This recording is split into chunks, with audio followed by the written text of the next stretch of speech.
Hola a todos, vamos a explicar en este vídeo la osteología del cráneo.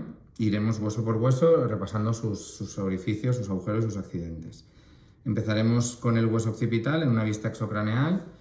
Aquí en el hueso occipital podemos ver esta porción que formará neurocráneo, ¿vale? La escama del occipital. Es una parte plana que forma, junto con el parietal y otros huesos, pues formará la bóveda neurocraniana. Por debajo de ella vemos enseguida las líneas nucales. La línea nucal suprema no se suele apreciar bien. Esto sería la línea nucal superior, con la protuberancia occipital externa en el centro, y esto sería la línea nucal inferior. Si seguimos hacia adelante, podemos ver los cóndilos del occipital que articularán con el atlas. Y más adelante, hacia el esfenoides y ya hacia las pterigoides y la cavidad nasal, esta porción que está inclinada hacia arriba es la porción basilar o lámina basilar del hueso occipital. En el centro, más o menos centrada, hay un tubérculo, que es el tubérculo faríngeo, sería inserción de la faringe.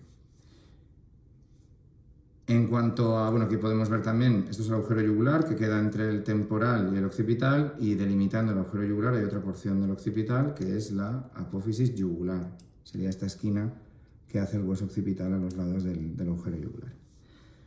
El agujero yugular estaría entre temporal y occipital. Otros agujeros que están propiamente en el hueso occipital son el agujero magno, por donde el tronco del encéfalo ya entra en el cráneo, y por delante de los cóndilos tendríamos aquí y aquí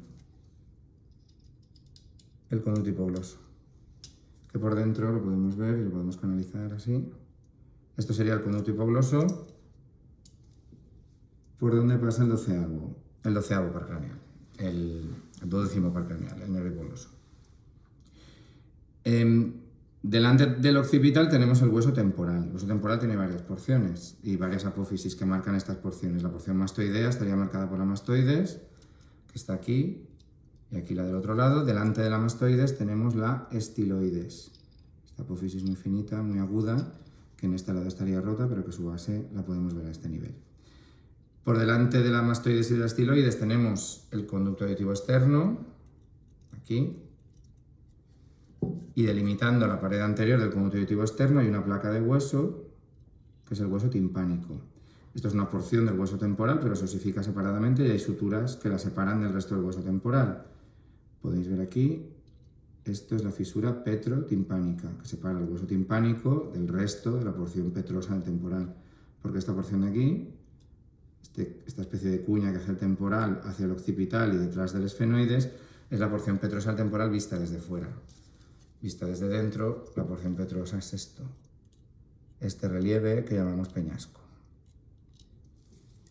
Seguimos con la porción petrosa desde fuera, la fisura petrotimpánica, y delante de la fisura petrotimpánica veis aquí una depresión que es la fosa mandibular, donde articulará el cóndilo mandibular o la cabeza de la mandíbula para formar la articulación temporomandibular. A partir de la fosa mandibular podéis ver cómo el temporal forma una proyección hacia adelante que es su apófisis cigomática, que se encontrará con el hueso cigomático, que es este.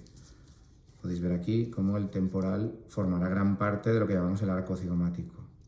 La apófisis cigomática del temporal. Otros huesos van a tener apófisis cigomáticas. El frontal tendrá una apófisis cigomática, el maxilar tendrá una apófisis cigomática. Todas ellas van a buscar el hueso cigomático, que es este de aquí.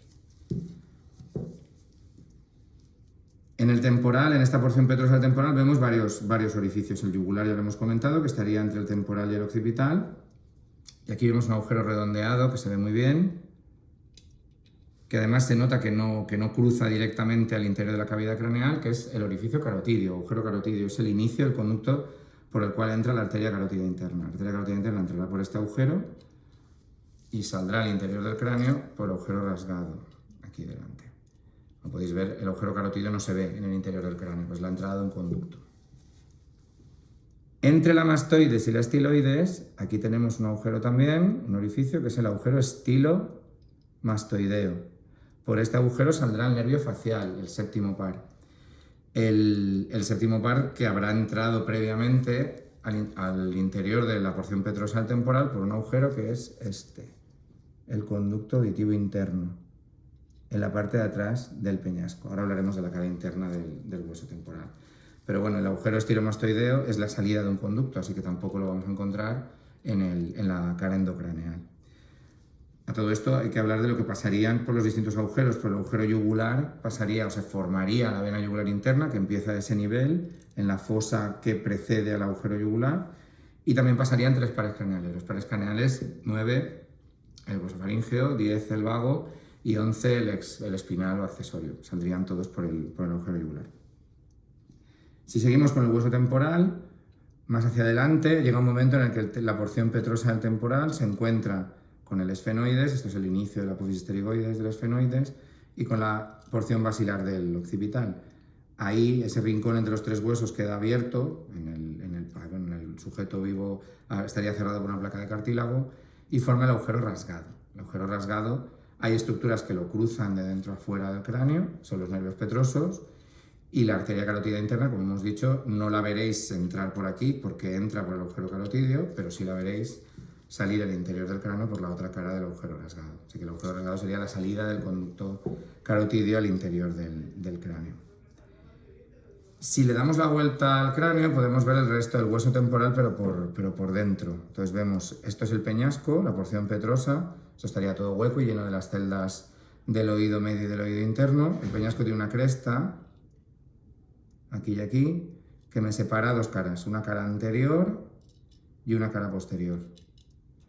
Esta cresta es uno de los límites entre la fosa craneal media, que será esta, y la fosa craneal posterior. Así que la cara posterior del peñasco es fosa craneal posterior y la cara anterior del peñasco es fosa craneal media. En la cara posterior del peñasco podemos ver el conducto auditivo interno. Por ahí se metería el nervio facial, sería la entrada del conducto facial, que salía por el estilomastoideo, como hemos dicho antes, y por ahí saldría también el nervio vestíbulo coclear, el octavo par, que es el que lleva la información del oído interno y del aparato vestibular, que estaría todo metido aquí, en las cavidades óseas del peñasco. Si seguimos hacia adelante, pues vemos el agujero rasgado y ya llegamos a otro hueso que es el esfenoides. Vamos a comentar el esfenoides también desde la cara externa. En el esfenoides podemos ver así muy destacadamente estas 2 proyecciones aquí y aquí que hace hacia abajo, que son las apófisis pterigoides. Las apófisis pterigoides tienen 2 láminas, una lámina externa y una lámina interna. En la lámina interna podemos ver como el extremo más inferior forma una proyección que es el gancho de la pterigoides. Entre el espacio que queda entre las 2 láminas es lo que llamamos la fosa pterigoidea. En la parte alta de la fosa pterigoidea, en este cráneo no se ve muy bien, pero en la parte alta de la fosa pterigoidea hay una fosita, una subdivisión del espacio entre las láminas, la parte más alta, que es la fosa navicular o fosa escafoidea de la pterigoides. Aquí arriba. Si nos vamos lateralmente desde las pterigoides, esta parte del hueso esfenoides, toda esta, que tiene una parte vertical que podéis ver aquí y una parte horizontal que veis aquí, esto es el ala mayor del hueso esfenoides. La cresta que queda o el canto que hace entre la cara horizontal, entre la parte horizontal y la parte vertical, esta esquina, se llama cresta infratemporal. Aquí la tendríais, en este lado la tendríais aquí. Y es uno de los límites superiores de lo que es la fosa infratemporal, que sería este espacio que hay aquí. Eso es el ala mayor. El ala mayor la podemos ver desde fuera. El ala mayor tiene una serie de agujeros. Aquí podéis ver el agujero oval. Aquí y aquí.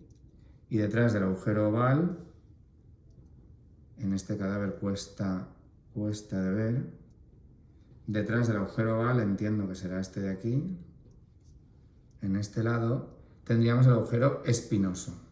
El agujero espinoso está a nivel de la espina del esfenoides, que es esta proyección muy aguda que pincha, que hace el esfenoides y que marca el extremo más posterior del esfenoides cuando se encuentra con el temporal. Podéis ver incluso la sutura entre esfenoides y temporal. Todo esto también se ve en la cara interna, en la cara endocraneal. En la cara endocraneal podemos ver el agujero oval, el agujero espinoso, aquí, en este cadáver no está muy marcado, y delante de ellos, en diagonal, podemos ver aquí el agujero redondo, que es muy horizontal y este no va a aparecer en la cara exocraneal. Este lo que va a ir es a este espacio de aquí, que es la fosa ptericopalatina. La fosa ptericopalatina me quedaría delante de las apófisis pterigoides y detrás de esto que es el hueso maxilar, del bulto que hace el maxilar hacia atrás, que es la tuberosidad del maxilar. El hueco que queda entre la apófisis pterigoides y el maxilar, que es la entrada a la fosa ptericopalatina, es la fisura ptericomaxilar. Bueno, pues ese agujero redondo lleva a la fosa ptericopalatina. Pero de aquí del esfenoides podemos ver más cosas. Podemos ver que esto serían las alas mayores, que tocábamos por dentro y también tocaremos por fuera, pero en un piso superior, más anterior, que ya sería la fosa craneal anterior, tenemos las alas menores, que se ven solo endocranealmente. Las alas menores del esfenoide son esto de aquí. Las alas menores muy característicamente forman una proyección hacia atrás, aquí y aquí, que son las apófisis clinoides anteriores. El espacio que queda entre las clinoides anteriores, esta curva que hace el hueso aquí, se llama el yugo esfenoidal, y en el yugo esfenoidal hay un surco, que es el surco quiasmático. El surco quiasmático está formado por el quiasma óptico. El quiasma óptico es la unión de los nervios ópticos que salen por este agujero, que es el agujero óptico, y por este otro, que es el agujero óptico del otro lado. El agujero óptico se ve también desde órbita, aquí. Y me llevará a la órbita, y por ahí pasará el nervio óptico, el segundo par, y la arteria oftálmica, la arteria que irriga el ojo. El tubérculo que queda a nivel del surco quiasmático es el tubérculo de la silla, y este espacio cóncavo central en lo que sería el cuerpo del esfenoides es la silla turca. La silla turca por detrás está delimitada por un saliente óseo que en este cráneo estaría roto, que es el dorsum selae, el dorso de la silla.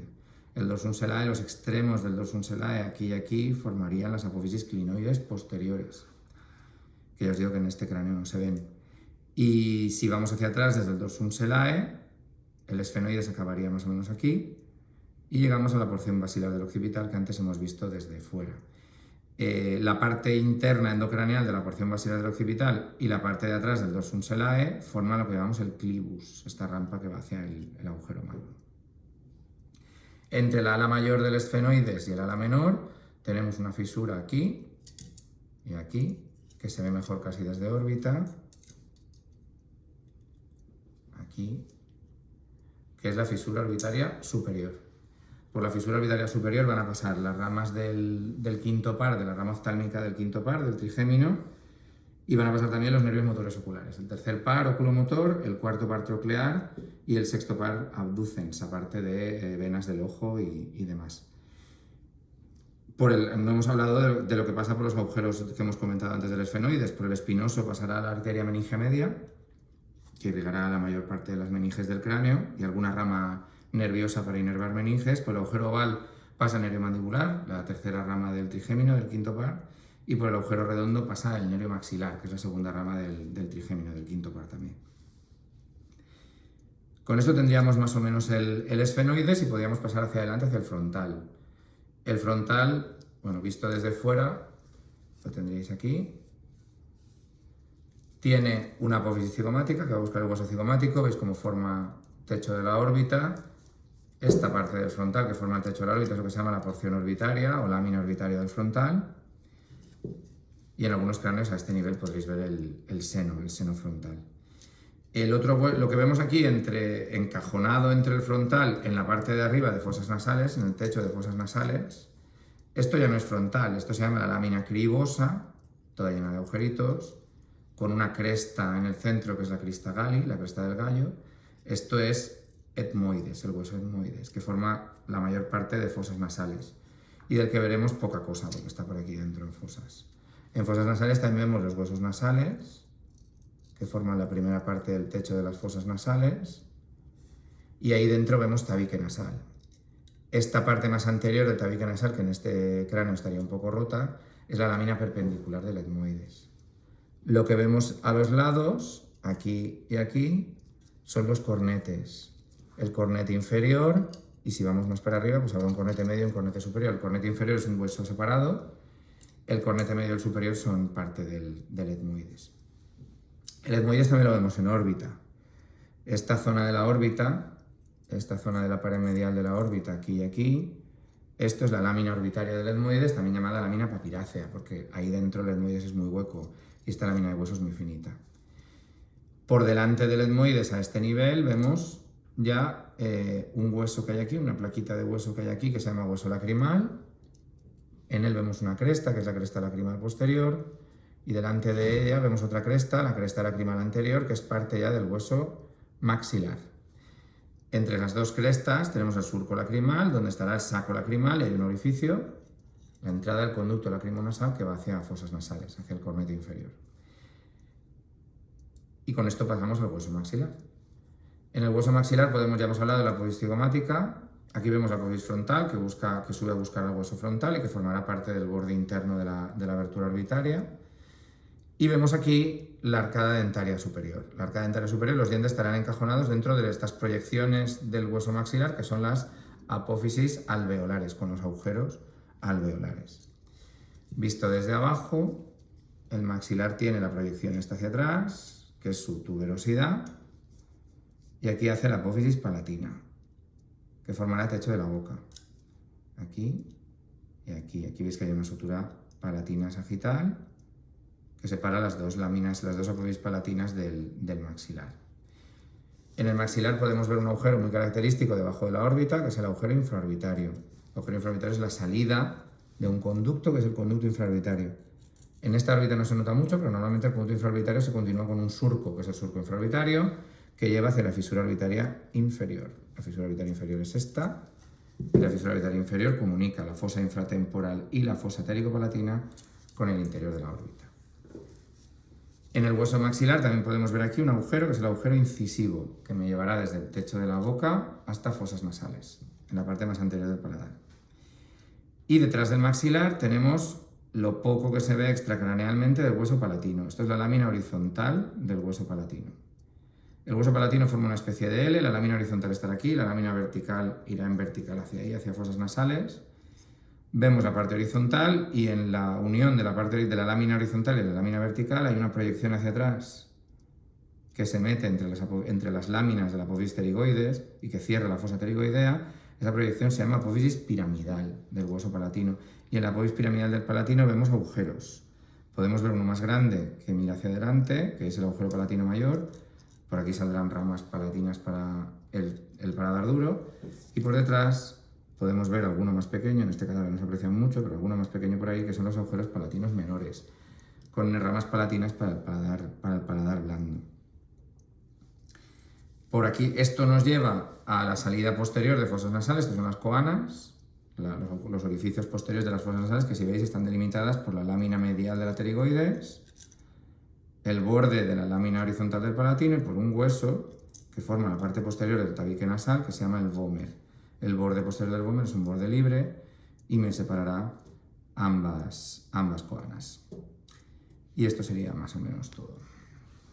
Gracias por vuestra atención y espero que os haya resultado instructivo este vídeo.